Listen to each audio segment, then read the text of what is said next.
Community Spotlight, powered by ATB Wealth Kelowna. Ready to take a powerful step towards the future you want today? Connect with local advisors at ATB Wealth Kelowna to get started.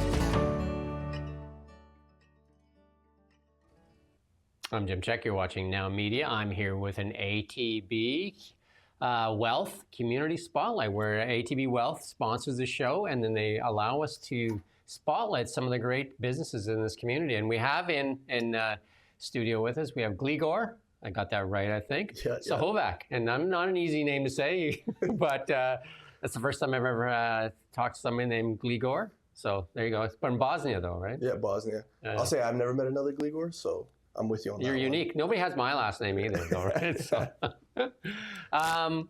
SMC Kelowna. So you guys do custom jewelry? Yeah, we do custom jewelry. We mainly specialize in custom engagement rings and wedding bands, but we do just about everything. Pendants, necklaces. We've done vehicle ornaments, like kind of really crazy stuff. Really, we like to tell people, if you can dream it, we can make it. Nice. So, and you're not far from us. You're just down a few floors. You're actually in the same spot. If you dropped a pin, you'd be in the same spot. You're in Landmark 6. Yeah. On the 11th floor. 11th floor. Yep. And then so people come in with an idea kind of thing, and do you do the casting right there and everything, or how are you? So typically my appointment process, will look like this. So we'll book the appointment, of course. They'll come in. I go through what's called like my informational process with them first. I tell them about diamonds, the 4 C's, everything they kind of need to know. We first pick the diamond that they're actually looking for. Some people know exactly what they're looking for, and that makes things, of course, really easy. Some people, on the other hand, some people want it really big, but then they start bringing it down, right? Yeah. We start kind of getting brought back down to reality a bit. Yeah. So really big, I want this, and then Yeah, I want a 10 carat, this and that, and then we start looking at 10 carats, and maybe not. So how is in the diamond market? We've seen these things, the synthetics, the mosonites, and the different ones like that. Are people looking towards that more? Are they still the people are still looking for genuine diamonds? So I have found in my experience, so we have our first store in Vancouver, so I have a little bit, of course, history with them as well. I'd say in the last 3 years, it's been almost completely lab-grown diamonds. Lab-grown. That's the market. I've done a few natural orders now, and I will say they're a dime a dozen. For every 10 lab-grown orders, I'll do 1 natural order probably. And that's a price thing mostly, right? Or is that? For a lot of people, it is a price thing. For other people, they don't really care. Because I'll say this, for most people, they have about say a $5,000-$6,000 budget for an engagement ring. That could get you a 1 carat diamond or a 0.9 carat, but it'll be a low quality diamond. Or at $6,000, you can get yourself a 2-3 carat, super high quality lab-grown diamond, right? And most people can't tell the difference. The fact is the only difference between the two of them is time and origin. I will say I have natural diamond jewelry, I have lab-grown diamond jewelry. The only difference I can honest to God tell you is the time, and that's quite literally just the time it takes to create them. And then you're going to see in the authentic or real diamonds or the non-lab grown diamonds is that you'll see more of the flaws, and then some people are now starting to say you need to see the flaw. You know what I mean? Because they'll have inclusions in there, and that's part of the 4 C's, right? The inclusions and things like that, and you'll see a piece of carbon or something like that in there, right? Yeah, so typically, yes and no, because I will say with the 4 C's, once you kind of get to that VS2 category, inclusions officially become naked or invisible to the naked eye, right? So VS2 isn't something that's necessarily out of the budget for a lot of people. A lot of people can afford to, at the minimum, get a VS2 diamond, 1 carat or 0.9 carat, right? With the lab grown, physically, chemically, and optically, they're the exact same as a natural diamond. If I gave a scientist a lab grown diamond and a natural diamond, and when I say lab grown diamond, this is not to be confused with moissanite. It is an actual. Yeah, because there's a difference there too, right? Yeah. Between moissanite or moissanite or whatever, because that's that's a synthetic kind of thing, right? That is purely synthetic. With an actual lab grown diamond, they are 99 or 100% carbon, the same like a natural diamond. Yeah. So when it comes down to it, they're both just carbon rocks at the end of the day. So what would be the reason that people just want a diamond that comes out of a kimberlite pipe, say, like a polar ice diamond or something like that, versus a lab-grown diamond? Well, I will say, I made a video actually about this, and what I like to say is, if you value, tradition, origin, I would go the natural route. If you value getting a bigger diamond, a higher quality diamond at a more affordable price, I'd go the lab-grown route.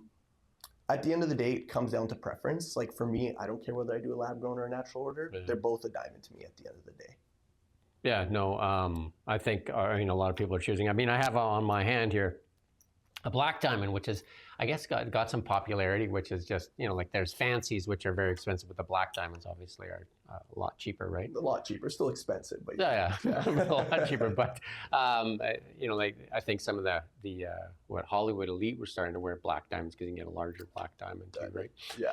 And then the settings, and obviously you can do different settings, I guess, and that's where the custom part comes in as well, right? Because they pick the diamond and then just keep going through your process, I guess. Yeah, so they pick the diamond. The next thing I'll talk to them about is materials. If they want a more white material, we'll talk either about white gold or platinum. If they want to go yellow gold, of course, we'll do 14, 18, and we will do 20 and 24 karat gold. A big thing is I do provide like a lifetime warranty with all the pieces that we do. And so a big thing for me is if I won't make a piece that I don't think will last a lifetime. Yeah. The fact is I make engagement rings. They're meant to be worn forever. So I want to make sure that when a customer is purchasing a piece, they're purchasing a piece that is going to last them forever. Yeah. Like 24 karat gold, it's soft, and when you put an expensive stone in it, and it's so soft that, that's why you put some of the hardening agents in it, right? Like, and that's why you get down to 22 and the different carats, right? Because I don't know if everybody understands it. 24 karat pure, 22 is 22 divided by 24, 10 divided by 24, and that's your percentage of gold, right? And the other, it's just hardening agents, right? Yeah, well, for example, like 14 karat gold is 58% gold and then 42% other kinds of alloys. So nickel and whatnot, right? Yeah. While like 18 karat, of course, is 75%, and then as you get higher, you're getting closer and closer to, of course, 24 being 99.9% gold. And basically, in 24 karat gold, you can bite it and you can make teeth marks in it. It's that soft, right? Even like I've seen, there's videos out there, even of people just having like a small, like a bullion, like a bar of gold. You can take a butter knife to it or a knife to it and cut it in half. Like it is truly that soft. And that's part of it's the great properties it has. You can stretch it. I can't remember how, like a couple miles or something like that too, right? For an ounce of gold, right? So yeah, so pretty sweet. And then necklace settings, all kinds of stuff. Yeah, so I mean, like today, like I made this for myself in my shop. This is just like a micro tennis necklace. It's lab-grown diamonds. 14 so those are karat lab-grown gold. diamonds. Well, that's pretty sweet. Yeah. Yeah, lab-grown diamonds, and then I even got like a custom. So is there any chance I could have that? Yeah, if you want to. You want to try it on? Can I see it? See actually? what you think? Yeah. So those are all lab-grown diamonds. Yeah, lab-grown diamonds. I got a custom G. We should have done this. We should have done this in your shop there. Yeah. I will say, like, I don't make them myself in house. Like my partner's brother does it all through his factory and everything. That's quite the tennis bracelet if you were to wrap around your hand. Right? A few layers. Yeah. That's how you attract attention, right? Yeah. Something like that. Definitely. I will say, like, I started buying like a bunch of clothes that has like my own merch, if you want to call it that. And I'm like, you know what, if I'm going to be wearing all this jewelry every day, I might as well have something that's, redirecting people to who I am. Yeah, no kidding. It's pretty sweet. So custom jewelry is obviously, I guess, more sentimental too when you have something custom made versus when you go into, like a big box jewelry store and you just pick the one out of the shelf there, right? Because I think most of the time I guess it's the setting and then it's the stone, right? So.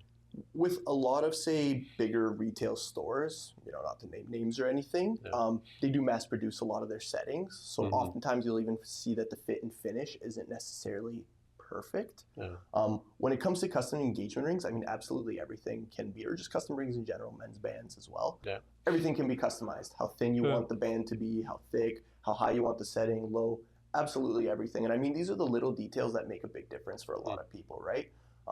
A big thing of what I do is when people are typically sitting down with me, I like to talk to them about like their lifestyle, because the fact is some people want, a super blinged out ring with all these intricate details and designs and whatnot, but they're also living a very hands-on lifestyle. They like the outdoors and stuff like that. These are things that over time cause just damage to the ring, right? 100%, right? Yeah. So I take mine off most of the time because they're soft, and then they're just going to get bent. And it's hard to bend them back perfectly, right? Yeah, it's a bit difficult. It's impossible, right? So the cost to go see a person like yourself versus a big box store? I will say that I'm probably more cost effective than any big box store here. That's why, because it's usually that way, right? Because it's like the markups are a little bit, you don't have a lot of middlemen and stuff like that that are kind of all making a little fat off the calf, right? Yeah, exactly. There's no middleman with me. Like I said, it's our own operation, everything like that. All of our diamonds, like for example, with the lab-grown diamonds, we grow them in-house, we cut them and polish them in-house, we send them out to IGI to get laser inscribed and appraised and all that. Everything's done by us, so no middleman whatsoever. Another thing too with our business model, we typically like an office space versus like a traditional retail store. With that, it keeps, of course, our overhead down and whatnot, which means I can actually sell people jewelry at a price that makes sense versus needing to make some crazy markup on it just because, we have to keep the lights on, right? Can people bring their own gold? I know I had a ring made once a long time ago. I got a nugget I got from the Yukon, actually, and I had the nugget, and then I gave them a bunch of my old rings, and they melted down the old rings and then just made a setting and then mounted the nugget on that. Yeah, of course. I'm actually doing 2 pieces right now where the client's... one piece, the client actually got the engagement ring from her partner's great-grandmother. He passed it on to her. Yeah. She wants to reuse that diamond and for us to build a completely new ring setting, around a more modern setting. Yeah, and this is something I see a lot, even with another client. They had an old bracelet. They wanted us to melt it down and turn it into a pendant. So we took the diamonds, we melted it down. Any extra gold or material that we need to add, we will, and we'll just include the cost for that. Typically going that route is more cost effective for a client because it's now you're not paying for a lot of the more They bring the material in, Yeah, you're not paying for the more major expenses. And you've got a European name, and I know my mom had to, a lot of the jewelry back from the old country is big and gaudy, right? Definitely. So, you know what I mean? Like massive rubies and stuff like that in really gaudy settings, and that's where you could probably do a lot of magic with that, right? Yeah, and that's what I'm seeing more and more of, definitely lately. People are getting jewelry passed on to them, and it is super gaudy, it is super out there. But and the stones probably usually are incredible, right? Yeah, very high quality stones is what I find with more vintage jewelry. I do still find there's some things that are tampered with. Like I recently actually purchased secondhand a sapphire bracelet that's about 60 years old. Got it polished, got it cleaned up. I went to take it to get appraised. I thought they were natural sapphires. They were actually all synthetic sapphires. And that's because even things like synthetic sapphires, synthetic diamonds or glass or CZs have been around already for 50, 100 years, right? So, and especially in the sapphire and ruby market, right? There's a lot more of that synthetic out there. Yeah, so you got to question when they're big, right? Yeah, definitely. Anything else? What's the website? Like, how do people find you, and how do people, if they want to I guess, inquire about your services? Yeah, so it's just smckelowna.com. You can book an appointment with me. I don't sell anything online. Everything I do is custom. So there's no stock sitting there. You can come and pick something out, right? Unless somebody gave you back something. I do have a bit of stock in person. I have studs, I have some bands, I have engagement rings, I have some tennis bracelets and necklaces as well. These are mainly things, though, I keep here as inspiration. Of course, when it comes to rings, you need to be able to try things on, see what you like, see what you don't like. It's not as simple, I feel, and it should have never been as simple as just walking into a store and picking out the first ring that catches your eye, right? I think everyone's relationship is very unique. I think your ring should be equally as unique, right? Even if not in the design, at least in the way that you design it, the things that you choose should be a direct reflection on who you are as a person, right? Do you take walk-ins, or should they book an appointment on the website first? Always book an appointment. Always book an appointment. I thought so. Not a retail space kind of thing, right? No, I work completely appointment-based. The office is closed, of course, before 9 o'clock and then after 5. They have diamonds in there too, right? So I will say I don't keep any inventory at the building whatsoever. I mean, for me, I can do any time. Because I work by appointment, I've had appointments as early as Saturday, 6 a.m. Sundays, They need to get there before the girlfriend wakes up, right? Or I've had appointments as late as 1 a.m. when they really need to come in late for their trucker, or that's just what their job allows for them, right? Nice. What's the most unique piece you've ever kind of made? Wow, it was actually a piece I recently did. I'm going to talk about this, and I'm only because I'm hoping that he's going to propose to her before this goes out there. There you go. But it was a piece I recently did for one of my closest friends, and a bit of green diamonds on there, which was really nice. cool. The fancies are so sweet, right? Yeah. I mean, a lot of people, fancies used to be cheap, because I've been in I know the diamond market, right? So, they wouldn't anything but the clear or the whatever, but fancies with the greens, the yellows, and the pinks and all that kind of stuff, right? And blacks now. Yeah. Well, I will say, even with red diamonds, I know a guy who bought these studs probably about 15 years ago, and I think, and at the time, he still paid a pretty penny for them. Yeah. 1 carat each, I think he paid about, 150 grand, I want to say, for the studs, which was, like I said, a lot of money at the time. those same studs are probably now worth like in the millions, just because The like fancies are just crazy, right? red specifically, I mean, they're the rarest diamonds out there. There's less than like 100 that are confirmed to exist. So if you want to really impress your partner, get a fancy. Yeah, I will say, you know, Does the lab grown fancies too? Is that kind of? Yeah, you can do everything now with lab grown. I will say one thing that lab grown has allowed in the industry that wasn't like permissible before was unique kind of cuts and doing things that just weren't possible because of how limited and expensive diamonds were, right? You don't want to make a mistake, right? No, definitely not. I even see people making full lab grown diamond bands now. That's a thing. They take a 40 carat diamond and cut it into 40 carat. Holy cow. rough diamond. That must sparkle. Not as a rough. I will say a rough diamond. No, but I'm just saying once it's cut, it must. Yeah, I mean, not quite. They do a good job with the facets, but it definitely won't sparkle like, you know, a properly cut diamond, like a round, brilliant oval, whatever, right? Yeah, well, that's impressive. Yeah, so Canada has a history of diamonds, and one of the guys in Kelowna that made it big, diamond mining, Chuck Fipke there, with that big mine in northern, or I think in the territories, right? And then there was lots of diamonds they were exploring for in Saskatchewan and stuff like that too, right? So Yeah, the polar bear diamonds, the Canadian diamonds are sought after. They are expensive. I will say from like a jeweler standpoint, the fact that a diamond is a Canadian diamond or not a Canadian diamond doesn't add value for me. It doesn't add value to the resale. It's hard to tell, like when it's on somebody's finger, what it is, right? So Yeah. it's more about the story, right, behind it, right? But I know that I see a lot of young ladies walking around these days with bigger rocks. When I was a young guy, like the goal back then when I was buying my engagement ring, if you could get a carat, that was the magic one. That's you just get to a carat, and then my buddy actually proposed to his girlfriend, and I think he gave her like a 0.9 or something. She threw it back at him. Said, "Wow." It was a thing back then. It was a rule back then. Anything under 1, it's not a real proposal. Yeah, that's funny. Yeah, it definitely was like that. And I will say with lab growns now, I think that new number is 3. Yeah, that's what I'm saying. They want nowadays. something that just like it's huge, right? Yeah. And just like you look at that, you're like, wow. Yeah, and I will say like the lab grown market has had such a big impact on the natural market directly, just because that demand is so low now for natural diamonds. De Beers has kind of lost their kind of like control, because that was a cartel really too, right? De Beers, right? Because they would only put diamonds into that market to kind of control the price of diamonds, right? So to keep the value higher, right? I mean, 150, I think the number, this is give or take the number, 150 million carats are mined annually. Yeah. So there's definitely no shortage of diamonds. I don't think there really ever will be. No. It really, like I said, it comes down to what's important to you. It's what's valued, right? And it is a way to transfer wealth, no different than gold and Bitcoin and all these other things, right? Because you can fit a lot of wealth in your hand. Yep. Right? And if you had a handful of diamonds, that's a lot of wealth. 100%. Yeah. And I think gold's always going to be a good investment. You know, even like my uncle, for example, I remember because we had a really big gold boom in like early 2020, all the way until like 2022, 2023. Gold absolutely like skyrocketed. Still carrying.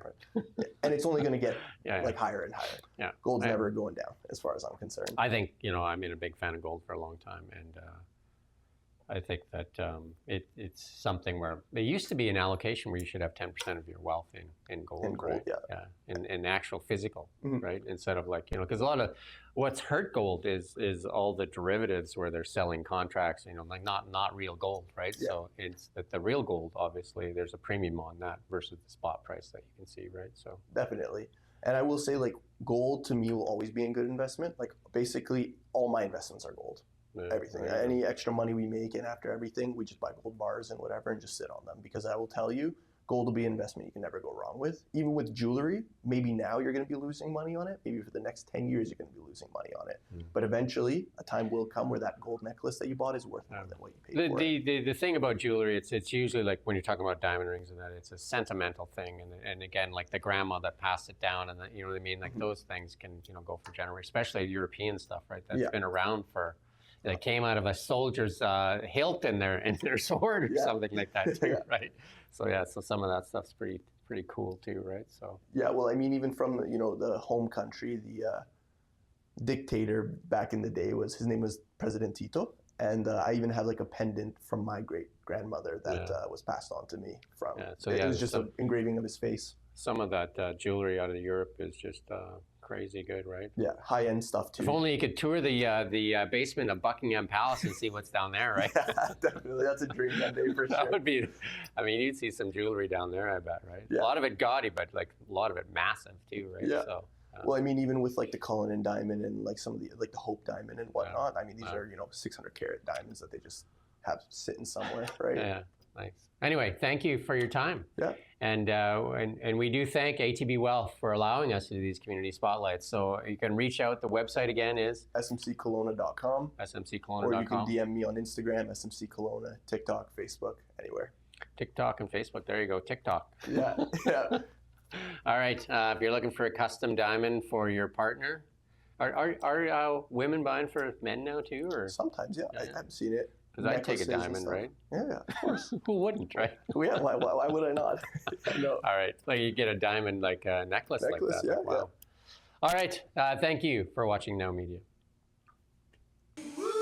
Community Spotlight, powered by ATB Wealth Kelowna. Ready to take a powerful step towards the future you want today? Connect with local advisors at ATB Wealth Kelowna to get started.